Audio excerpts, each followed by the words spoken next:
if you're invisible, who would you spy on? Government. 2 साल से मैं वो देख रहा हूँ कि जो मैसेजेस मैं दूसरों को करता था वैसे अभी मुझे आने लग गए हैं। तो बस वालों से मैं जो सुन रहा होता था वो क्लास वालों को जाके बताता था, और क्लास वालों से जो सुन रहा होता था वो बस वालों को जाके बताता था। तो दोनों जगह वो अलग शो देखते थे, ये अलग शो, और मैं उसमें अपने भी एडिशंस कर लेता था। खर्चा ही नहीं होता था, तो हमें लगता ही नहीं था कि पैसे भी चाहिए होते हैं लाइफ जीने के लिए। हमारी लाइफ तो 600 रुपये महीने में बढ़िया कट रही थी, तो हमें कोई दिक्कत नहीं होती थी। तो मुझे भी लगा हाँ कितना सही हो जाएगा ना कि अमीर आदमियों को बता रहा हूँ कि पैसे कैसे खर्चने हैं, मैं उनसे ज़्यादा बड़ा आदमी हूँगा शायद।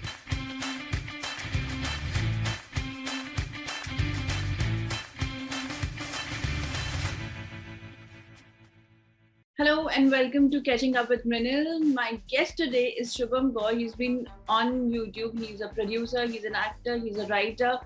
I mean, he's a multi-talented person that we've been seeing him on YouTube, on OTT, on our web shows, everywhere. When you open a platform and he's there. So, welcome to Catching Up, Shubham. Thank you, Mrinal. Thank you for such a nice introduction. So I know you've been in this entertainment space from quite some time now, like more than 5 to 6 years now. Yeah, 5 years for sure. Yeah. So tell me about your journey as a content creation journey, basically. Now when I see a lot of new people have come in, अब थोड़ा सा वो last year या 2 साल से मैं वो देख रहा हूँ कि जो मैसेजेस मैं दूसरों को करता था वैसे अभी मुझे आने लग गए हैं। पहले ऐसा होता नहीं था कि कोई मुझे भैया बुला के एड्रेस कर रहा है नया क्रिएटर। वो आई थिंक 2 साल पहले से होना शुरू हुआ, तो फिर मुझे समझ में आया कि हाँ ठीक है, मैं अब थोड़ा सा सीनियर हो गया हूँ या पुराना हो गया हूँ, और now there are new kids coming up. तो वो एक ट्रांजिशनल चेंज आया है, और तो उसी से मुझे रियलाइज हुआ कि मैंने तो तब स्टार्ट किया था जब ये पूरा जियो भी नहीं आया था। उससे बहुत लिमिटेड इंटरनेट होता था लोगों के पास, wifi was not a common thing in the households. तो तब शुरुआत की थी मैंने, और उससे मैं ऐसे I don't like to do all of this कि भाई बहुत स्ट्रगल किया मैंने वो, बट हाँ मैं वो क्लेम कर सकता हूँ कि हाँ मैंने तभी स्टार्ट किया था जब मेरे खुद के पास बहुत ज़्यादा इंटरनेट नहीं होता था। तो मैं बहुत अपने 2 GB मंथली होता था, आई थिंक 2-3 GB, तो उसे मैं बहुत संभाल के और सिर्फ सही चीज़ों पे खर्चना चाहता था। तो आई थिंक उस टाइम पे अगर लोग मेरी वीडियोस देख रहे थे तो मुझे अब रियलाइज होता है कि हाँ कुछ तो सही किया होगा कि अपने इतने लिमिटेड डेटा को लोग मेरे ऊपर खर्च रहे थे। और फिर वहाँ से हाँ मैंने बहुत सारे चेंजेस देखे कि यूट्यूब से शुरू किया, और तब तो मैं ऐसे इंस्टाग्राम को ऐसे देखता था कि ये तो सिर्फ सुंदर लोगों की जगह है, मैं यहाँ क्या करूँगा, यहाँ नहीं जाना है हमें। फिर रियलाइज हुआ कि नहीं अच्छा यहाँ भी ऑडियंस है और यहाँ भी लोग आपको फॉलो करते हैं। तो फिर वहाँ कंटेंट बनाना शुरू किया, एक फॉर्म ट्राई किया, फिर दूसरा ट्राई किया, और इवेंचुअली फिर OTT भी मिल गया। मेरा ऐसा है कि मुझे बस जोक्स मारने हैं, तो मुझे फ़र्क नहीं पड़ता क्या प्लेटफॉर्म है। मुझे 10 लड़के नीचे मिलेंगे मेरे घर के, मैं उन्हें भी हंसा के भेजूंगा, और ऑनलाइन कोई मिल जाएगा तो मेरा है कि तो इसको भी कुछ एक जोक सुना देता हूँ। सो मेरे को सिर्फ वही है कि मैं जोक सुनाऊँ सामने से, मुझे अटेंशन मिले, लोग खुश होके जाएं, बट दैट्स इट। तो जैसे कईयों के सुनते हैं कि हाँ हम क्लास के ना क्लाउन थे, या हम क्लास के द फनी गाय कहलाया करते थे। Were you also part of that group? Yes हाँ, मैं वही था, और मैंने वो फिगर आउट भी किया था कि मैं क्यों बना वो। तो हर बच्चा ना क्लास का किसी ना किसी चीज़ में एक्सेल कर रहा था, कि पढ़ाई में कुछ अच्छे थे। अब मैं पढ़ाई में I was not the best, मैं कंसिस्टेंटली ऐसे टॉप 10 में आ जाता था, बट टॉप 3 की अलग ही इज्जत होती है, तो मैं 4th 5th वो रह जाता था। सो मैंने बहुत अर्ली एज में फिगर आउट कर लिया कि ये टॉप 3 तो यही रहने वाले हैं यार, इनको तो मैं नहीं पछाड़ सकता, इससे ज़्यादा मैं नहीं पढ़ सकता। फिर मैं फिजिकली भी इतना स्ट्रांग नहीं था कि मैं स्पोर्ट्स में एक्सेल करूँ, तो वो भी 8-10 लड़के अलग ही थे जो 100 मीटर जीत रहे थे, जो मेरी क्लास के नीरज चोपड़ा थे। तो मैंने कहा यार ये भी मैं नहीं बन सकता, ये भी अलग हैं लड़के, तो अब क्या बचता है, मैं क्या कर सकता हूँ। तो मेरा क्या होता था ना, मैं कैसे बना स्टोरी टेलर, बेसिकली बहुत छोटी एज में मेरे को चश्मा लग गया। आई थिंक 1st और 2nd क्लास में मुझे चश्मा लग गया, और अब हो गया कि टीवी नहीं देख सकते आप, देखना भी है तो 15-20 मिनट टाइप्स, अदरवाइज नंबर बढ़ता जाएगा and then we'll have to operate and all of that. तो अब मैं टीवी देख नहीं सकता था, तो बाकी जो बच्चे थे कुछ खेल रहे होते थे, कुछ पढ़ रहे होते थे, बाकी टीवी शोज डिस्कस कर रहे होते थे उस टाइम के, कार्टून या जो भी है। तो मैं तो देखता नहीं था, तो मैं क्या यार, मैं इनके साथ तो बात नहीं कर पाऊंगा अगर मैंने तो कुछ देखा नहीं है, और मैं एक्सट्रोवर्ट था, मुझे दोस्तियां करनी थी, तो मैं कैसे इनसे बात करूं। तो फिर मैं क्या करता था कि मैं बस से स्कूल जाता था, बस में एक ग्रुप होता था, क्लास में एक ग्रुप होता था, तो बस वालों से मैं जो सुन रहा होता था वो क्लास वालों को जाके बताता था, और क्लास वालों से जो सुन रहा होता था वो बस वालों को जाके बताता था। तो दोनों जगह वो अलग शो देखते थे, ये अलग शो, और मैं उसमें अपने भी एडिशंस कर लेता था। मैं इमेजिन कर लेता था कि संजू ने अगर मैजिक पेंसिल से ये किया होगा तो उसके बाद कुछ ऐसा हुआ होगा, और कहानियां बना के उनको सुना देता था बेसिकली, वो शो से रिलेटेड या कुछ रैंडमली। तो उससे मुझे बड़ी अटेंशन मिलती थी, बच्चों में रहता था कि हाँ यार मतलब Shubham is the guy to hang out with. तो वो मुझे बहुत अच्छा लगता था कि सही है, और इसकी वजह से मेरे को पनिशमेंट मिलते थे कि मेरी सीट चेंज करा देना, मुझे अलग बिठा देना एकदम अकेले। जैसे क्लास में कोई बच्चे नहीं होते जो एकदम चुप रहते हैं, तो टीचर को लगता था कि इसके साथ बिठा देंगे तो इससे तो क्या ही बात कर लेगा। मैं उसे भी कि नहीं यार तू बोल, कुछ तो बोल, दिक्कत है लाइफ में तो मुझे बता। तो वो कब रियलाइज हुआ, मोमेंट कब आया कि नहीं हाँ मैं अब जोक्स तो मारता ही हूँ, कहानियां तो लिखता ही हूँ, बट अब मैं इससे पैसे कमा सकता हूँ या मैं करियर बना सकता हूँ? पैसे तो मैंने अभी 2-3 साल पहले ही कमाना सीखा है। पैसे बहुत लेट है मेरी लाइफ में, क्योंकि मेरे कोई खर्चे ही नहीं थे, तो मुझे पैसों की जरूरत भी नहीं पड़ती थी। मतलब मैं और मेरा फ्रेंड हम डीटीसी में चले जाते थे बैठ के, क्योंकि हमें लगता था कि यार कहानियां तो यही है, इसमें ही है। यहाँ कोई रात को 11 बजे कोई शराबी घर जा रहा है, हम उससे पूछ लेते थे कि आज क्या दुख रहा, तूने क्यों पिया आज, और कि पैसे तूने खुद से खर्च के पिए या तूने चुराए हैं, क्या किया है। तो वो कैरेक्टर्स हमें बस में मिलते थे, तो हम बस में चलते थे, और बस की टिकट 5 रुपए, मैक्सिमम 10 रुपए। और ट्रैवलिंग के अलावा हमारा लिटरली कोई खर्चा नहीं था, खाना घर पे मिलता था, और सिगरेट शराब कुछ मतलब नशे हम करते नहीं। कपड़े हम दोनों ही दोस्त बड़े भाइयों के पहनते थे, तो हमारा कपड़ों पे भी कोई खर्चा नहीं, और लिटरली कोई खर्चा नहीं था। तो खर्चा ही नहीं होता था, तो हमें लगता ही नहीं था कि पैसे भी चाहिए होते हैं लाइफ जीने के लिए। हमारी लाइफ तो 600 रुपये महीने में बढ़िया कट रही थी, तो हमें कोई दिक्कत ही नहीं होती थी। इनफैक्ट एक बार हमारा दोस्त जब डिमोनेटाइजेशन हुआ था, तो हमारा एक फ्रेंड बैंक से वो लिमिट पड़ी 4,000 से 10,000 हुई, तो वो पैसे लेने उसने अपने किसी स्टाफ को भेजा, और वो ना 10-10 के फटे हुए नोट ले आया, कि एकदम बैंक वाले ने गड्डी दे दी कोई तो, कि यही है 10-10 के नोट, तो और तो कुछ है नहीं अभी। तो वो वही ले आया, उसको पता नहीं था स्टाफ को, तब वो कोई तो चला नहीं रहा था, हमने वो भी चला दिया। हमने कहा तू हमें दे दे, हम कोई दिक्कत नहीं, क्योंकि और तब हमने थोड़ा सा लग्जरी ली लाइफ में कि अब बस से नहीं भाई, अब ऑटो से जाएंगे। और ऑटो से जाते फिर हम क्या करते थे कि जर्नी खत्म होने के बाद ही वो पेमेंट लेता ना, तो फिर हम वही पकड़ा देते थे उसको फटे फटे नोट, और दिखा देते कि देख यही है हमारे पास, इसमें से तू अपने बेस्ट 5 चुन ले जो तेरे 50 रुपए हो रहे हैं। तो खर्चे नहीं होते थे, तो हमें पैसे कमाने का कुछ था भी नहीं, हम यूट्यूब पे वीडियोस भी बना रहे थे, सब कर रहे थे। हमें बस कमेंट्स पढ़ के मजा आ रहा था कि सही जा रहा है यार, ये तो लोग अच्छा लग रहा है, लोग सेल्फी खिंचा रहे हैं सड़क पे, और क्या चाहिए। पैसे भी चाहिए होते हैं। फिर ये रियलाइज हुआ थोड़ा बाद में, फिर घर वालों ने बोला कि भाई लोन वोन डालना पड़ेगा तुम्हारे सर पे, तभी तुम्हें समझ में आएगा। और ऐसे मेरे घर वाले ही बहुत सपोर्टिव थे, मतलब उनका क्लियर था कि ठीक है अब तुम 20-21 साल के हो गए हो, और तुम्हें हमसे पॉकेट मनी ले भी नहीं रहे हो, तो हमें कुछ चाहिए भी नहीं, मतलब ऐसा भी नहीं कि घर में पैसा दो, हमसे ले भी नहीं रहे हो तो इट्स फाइन, ठीक है अपना खुद से कर रहे हो तो ठीक है करते रहो। तो इस मामले में बड़े ऐसे इंग्लिश पेरेंट्स टाइप है वो, कि ठीक है इंडिपेंडेंट कर दिया उन्होंने मेरे को 21-22 में। और फिर हाँ मेरे को थोड़ा रियलाइज हुआ कि नहीं यार हाँ इससे भी पैसे कमाए जा सकते हैं, जब पहली बार कुछ करने के मिले, जैसे शो ही किया तो उसके पैसे मिले, फिर मेरा हुआ कि हाँ यार अब ऐसे तो नहीं करना काम। फिर वो चीज़ मैंने रेगुलर कर दी, यहाँ पैसे भी कर कमाने हैं। और करियर बन सकता है, ये कब रियलाइज हुआ कि हाँ नहीं मैं अटेम्प्ट तो कर ही लेता हूँ? हाँ तो करियर का मेरा ऐसा था, मेरे बहुत करियर में बदले मेरे। पहले मैं स्कूल में था, क्रिकेट देखता था, तो मेरे को मतलब मैं सोचता नहीं था कि क्रिकेटर बन जाऊंगा, क्योंकि जैसे ही मैं पहली बार ग्राउंड पे खेलने गया, मेरी बॉल 3 टप्पे में पहुंची बैट्समैन तक, तो मुझे रियलाइज हो गया कि नहीं नहीं ये तो नहीं हो सकता, क्रिकेट खेल तो नहीं सकते हम, वैसे भी इतनी पॉपुलेशन है, 15 लड़कों को ही खेलना है देश के लिए, तब IPL भी नहीं था। तो मुझे बहुत क्लियर हो गया 5th-6th क्लास में कि क्रिकेट खेल तो नहीं सकते, अब नेक्स्ट क्या कर सकते हैं, which is closest to being a cricketer. तो मैं ऐसे स्पोर्ट्स मैगजीन्स बहुत पढ़ता था, और उसमें कभी तो हर्षा भोगले का इंटरव्यू छपा, जो आज तक भी नंबर 1 स्पोर्ट्स प्रेजेंटर है। तो उनका यही सेम स्टोरी थी कि वो क्रिकेट खेलते थे, but as a cricketer he couldn't make it, so he became a sports commentator.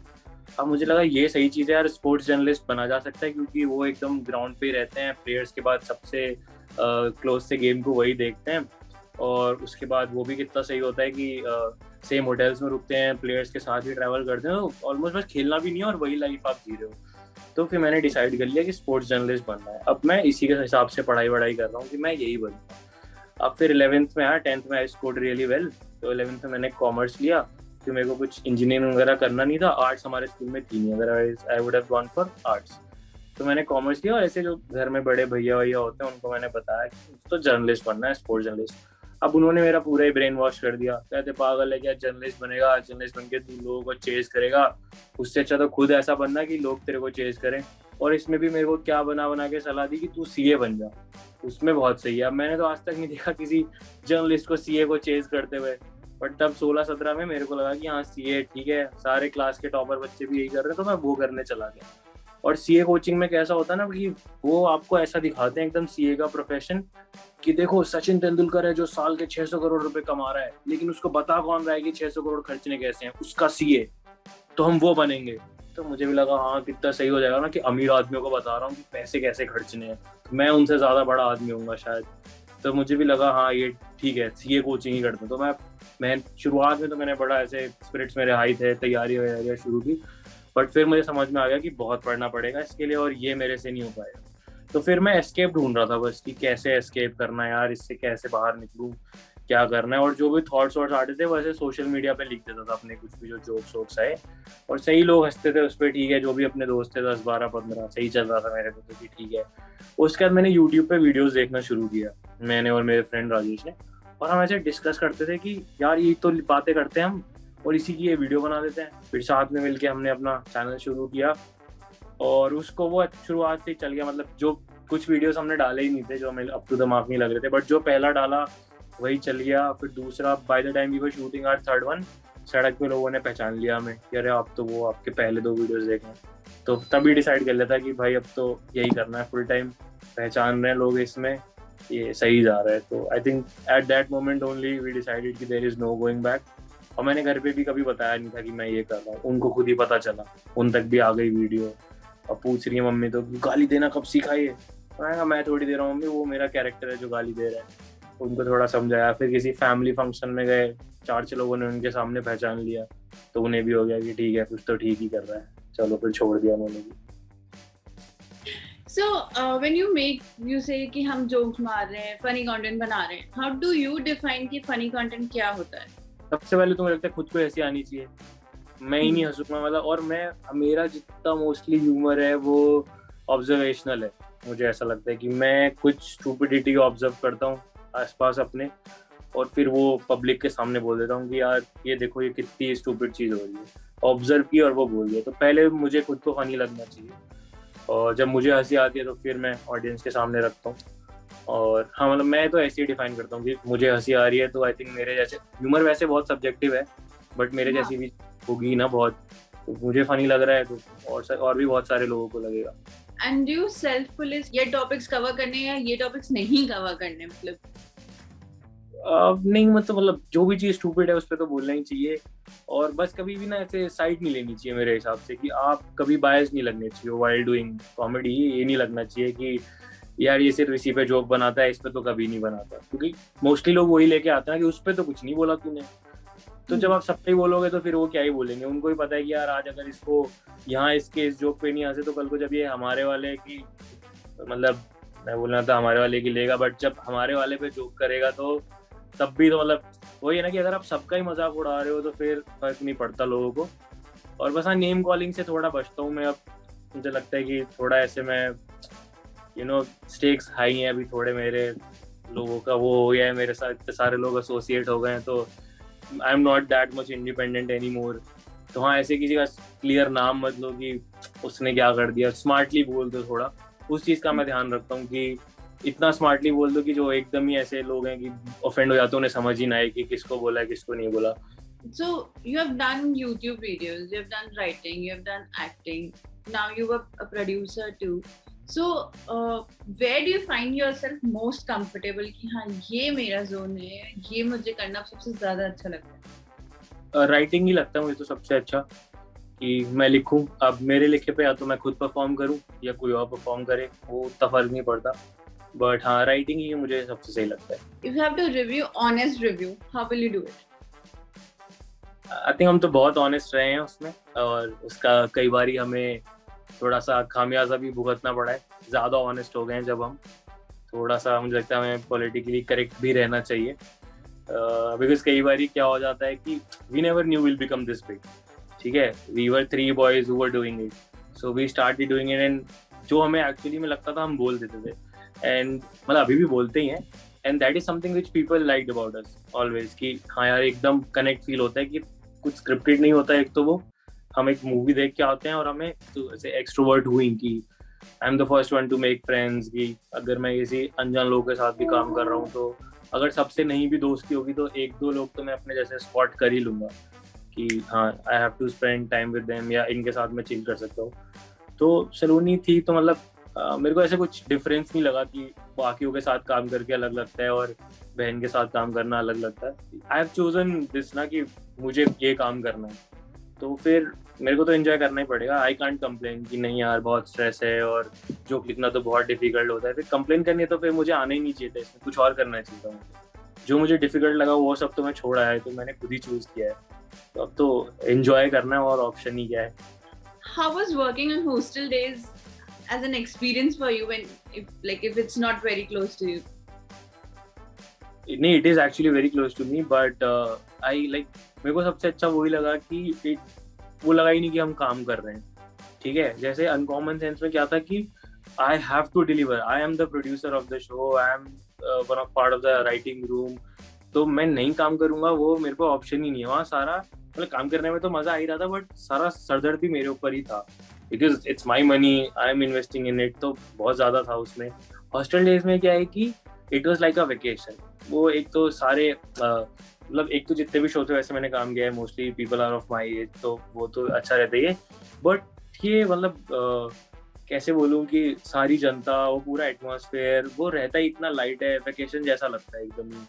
और राइटर वाइटर से सबसे दोस्ती हो जाती है मेरी फटाक से, और हाँ फिर मेरे तो बहुत चिल होता है कि मैं लाइंस अपनी फटाफट याद कर लेता हूँ, और इसमें मेरे को सिर्फ एक्टिंग करनी है कि मुझे आके बस अपनी लाइंस बोलनी है जो मुझे याद है, और मैं ऐसा कुछ कैरेक्टर भी नहीं कर रहा हूँ कि जिसमें मुझे बहुत मेहनत लगने वाली है। मुझे लगता है कि जो कैरेक्टर मैं करता हूँ वैसे लड़के मैंने देखे हैं अपने आसपास, और मेरे लिए ईजी है टू पुल दिस ऑफ, तो मेरे लिए तो बहुत फन था, वेकेशन की तरह था कि हाँ ठीक है आओ लाइंस बोलो, जाओ 4 जोक्स अपने डालो, राइटर के साथ चिल करो, ये वो करो, तो बहुत फन था। And how was the experience overall की हॉस्टल में रहने का? वो बहुत सही था। मैं तो in fact I always regret not going to college and not being at a hostel. Saloni did both and I always insisted her कि जब तक वो कॉलेज में आई थी मैं ये क्रिएटर यूट्यूबर बन चुका था, so I had already started visiting colleges, fest में जाना और वो सब, और मैं वैसे ही गया पहली बारी college as a guest only कि बोलने जा रहा हूँ या परफॉर्म करने जा रहा हूँ। अब मैं फेस्ट को दिखता था इतना सब कलरफुल माहौल, मुझे लगता था कि मैं क्यों नहीं आया यहाँ, वो क्यों मेरी क्लास के बच्चों ने मेरा ब्रेन वॉश कर दिया था कि सीए कूल चीज है भाई, कॉलेज वॉलेज नहीं जाना है, सीए करना है। सो आई मिस, और मैं जाके सब जगह यही बोलता हूँ कि कॉलेज तो सबको जाना ही चाहिए। अभी उल्टा चलता है ना कि 3 इडियट्स के बाद से हो गया है कि नहीं कॉलेज जाने की कोई जरूरत नहीं है और चेज एक्सीलेंस, नहीं भाई, वो आमिर खान बोलता हुआ ठीक लगता है, तो रियल लाइफ में जाओ कॉलेज, वो पढ़ाई कितनी भी स्टूपिड हो बट जो फ्रेंडशिप्स होंगी, जो एक्सपीरियंस मिलेंगे तुम्हें लाइफ टाइम के, उसका कोई रिप्लेसमेंट नहीं। तो मेरा कोई सेट ऑफ फ्रेंड्स ही नहीं है, लोगों के अलग अलग होते हैं ना कि एक स्कूल का हमारा ये फ्रेंड सर्कल है, ये हमारा कॉलेज का है, मेरे जो 3-4 हैं उनके साथ मैं काम करता हूँ बस वही है मेरे, क्योंकि स्कूल वाले अलग निकल गए और कॉलेज में कभी गया ही नहीं, तो मैं तो मिस करता हूँ वो सब। मैं सबको यही बोलता हूँ कि भाई जाओ कॉलेज, पढ़ाई जितनी भी खराब हो बट जो एक्सपीरियंसेस तुम्हें मिल जाएंगे वो काम आएंगे लाइफ में। Okay. And I think इसीलिए Saloni got a lot of help from you also कि भाई life में career guidance. You were a big brother to her in all form. हाँ मतलब मैं बस ये तो इंश्योर करता ही हूँ कि जो मेरे से मिस हो गया वो कर ले, कि कॉलेज भी जाए, हॉस्टल में भी रहे, और मतलब मुझे ऐसे लगता है कि भी नहीं ऐसा नहीं, हाँ never. Attended public gatherings to take content inspiration. Yeah, always. I always do that. मेरा तो सारा humor ही observational है, तो all the time I'm there for content. Reached late to work and used traffic jam as an excuse. I have even used worst. I once missed a flight. This was my first ever flight to Bombay. YouTube called us to the Fan Fest, and I missed it because I was not sure to carry 1 bag or 2 bag, वैसा कुछ तो था, तो फिर एक वो check in में डालना है, क्या करना है, so all of that confusion, I missed the flight and I told the YouTube people that यहाँ पे कुछ तो agitation हो रहा है दिल्ली में, और Delhi is also known for all these dharnas and protests, so they also even believed it, and I said उसकी वजह से I missed my flight क्योंकि रोड पे बहुत ट्रैफिक जैम है। तो मैं डिटेल भी उनको बताया कि जैम था किस वजह से, मतलब इतना डिटेल। हाँ, कि पूर उनको लगे ना कि ये तो रैंडम बहाना नहीं है यार, धरना हो रहा था और वो सब था, तो हाँ, बिलीवेबल।